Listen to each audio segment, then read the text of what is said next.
আসসালামু আলাইকুম। আজকে আমরা এসেছি ঝাউদিয়া মসজিদে। এটা মূলত কুষ্টিয়ার ঝাউদিয়া ইউনিয়নে অবস্থিত।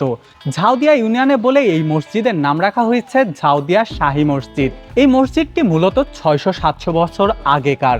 মসজিদটি নির্মাণে ইট, পাথর, বালি এবং চীনামাটি ব্যবহার করা হয়েছে। প্রতিটি শুক্রবারে মানুষজন এখানে মনোবাসনা পূরণের জন্য আসে। এর জন্য এখানে প্রতি শুক্রবারে একটা মেলার ব্যবস্থাও করা হয়ে থাকে।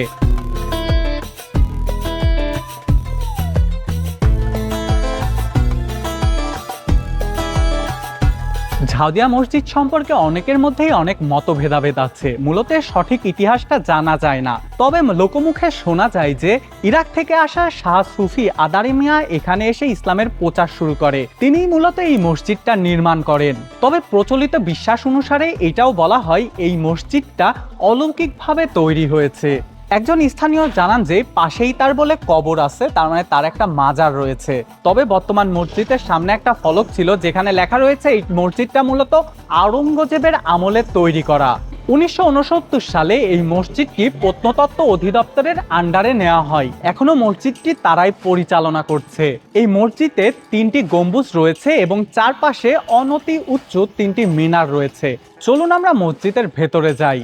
এইগুলো হচ্ছে মসজিদের পাশে অনতি উচ্চ 2টা মিনার রয়েছে, ওই পাশেও 2টা মিনার আছে। এটা হচ্ছে প্রধান গেট। আমরা এখন ভেতরের দিকে যাব। আমি আজকে রুমনের সাথে আসছি। এই যে রুমন, এই যে এটা হচ্ছে মসজিদের ভেতরের অংশ। এখানে উপরে ছাদে এক রকমের ট্রিপল দেওয়া, আর কি তাম্বুরি দেওয়া, এটা দিয়ে ঢাকা রয়েছে যত সম্ভব পানি বা রোদে এই জিনিসটা সুরক্ষা দেয়। এই সামনে হচ্ছে মসজিদটা। আমরা এখন মসজিদের ভেতরে যাচ্ছি। এই যে মসজিদের ভেতরে আসলে একটা অন্যরকম সৌন্দর্য দেখতে পাবেন। 3টা গম্বুজ রয়েছে এখানে। এই যে এইটা একটা আর ওই পাশে একটা অন্যরকম একটা কারুশিল্প দেখতে পারবেন। এটা হচ্ছে লাল রং জাতীয় একটা কিছু, তার উপরে সাদা, জিনিসটা বোঝায় যায় যে শাহী আমলের একটা মসজিদ।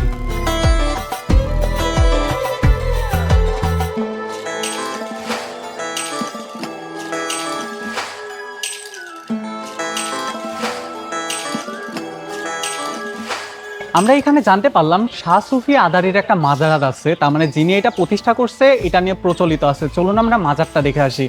শাহ সুফি আদারির মাজার, তার মানে ইনার নামেই প্রচলিত আছে, ইনি মসজিদটা করছিলেন। যে এটা হচ্ছে মাজারের অংশ, ভিতরে কবর, অনেক কিছুই প্রচলিত আছে। আশেপাশের অনেকেই এখানে আসে না, কারণ অনেকেই ভাবে যে জিনিসটা শিরক হয়ে যায়। তাও আমি আর কি ভিডিওতে দেখানোর দরকার, তার জন্য দেখাচ্ছি। পাশে একটা ভাইয়ের থেকে শুনতে পারলাম আশেপাশের এলাকার যত কবিরাজ আছে সবাই নাকি এখানে আসে মাথা টোকে পুরোপুরি একটা শিরক করে। আমরা ভাবছিলাম আমরা এখান থেকে জগতে চলে যাব, কিন্তু আমি আর রুমন দুইজনই রোজা আছি, তাই এখান থেকে ইফতারি করে তারপরে আমরা বের হব। এই যে এখানে ইফতারের আয়োজন করা হচ্ছে, ওই যে ভেতরে দেখা যাচ্ছে এতক্ষণ প্লেট ধোয়া হচ্ছিল। আরেকটা জিনিস এখান থেকে জানতে পারলাম, লাস্ট 15 বছরে এখানে কোনো ইফতারি বা কিছু হয় নাই। এই বছরই 15 বছর পরে এখানে টিফতারি দেওয়া হচ্ছে। রুমন, তোমার কেমন লাগতেছে এখানে এসে? আলহামদুলিল্লাহ ভাইয়া, অনেক ভালো লাগতেছে যে আমাদের কুষ্টিয়ার ভিতর যে ঐতিহ্যবাহী এত সুন্দর একটা মসজিদ এখানে আসছে। আসার পর আর কি বিষয়টা উপলব্ধি করতে পারছে। আসলে এই মসজিদের ভিতরে যে কারুকার্যগুলো অনেক সুন্দর, মানে অনেক সুন্দর। সারি সারি লোক, ছোট থেকে বড় সবাই এখানে ইফতারি করতে বসছে।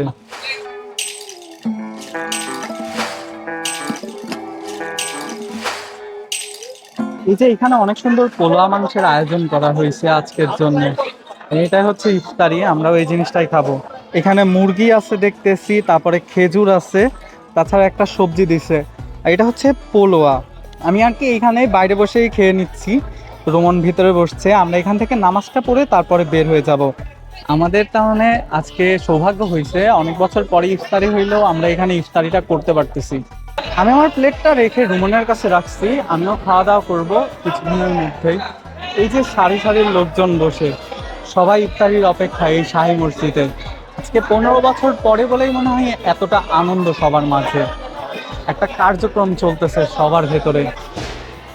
আমরা আর কি এখান থেকে ইফতারি করে বের হয়ে যাব খুব শীঘ্রই। আর আমাদের কাছে বেশি টাইমও নাই, কারণ সন্ধ্যা লেগে যাচ্ছে, আমাদের বাসায় যেতে অনেক লেট হয়ে যাবে।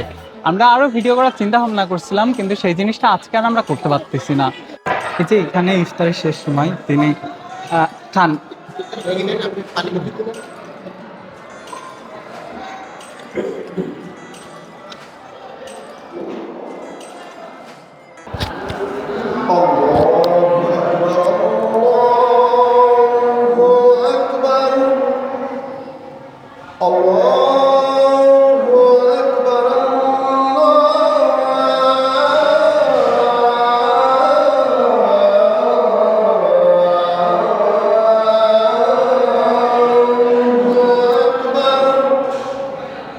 এখন এই যে ইফতারি করব, ইফতারি করে বেডটা হয়ে যাব।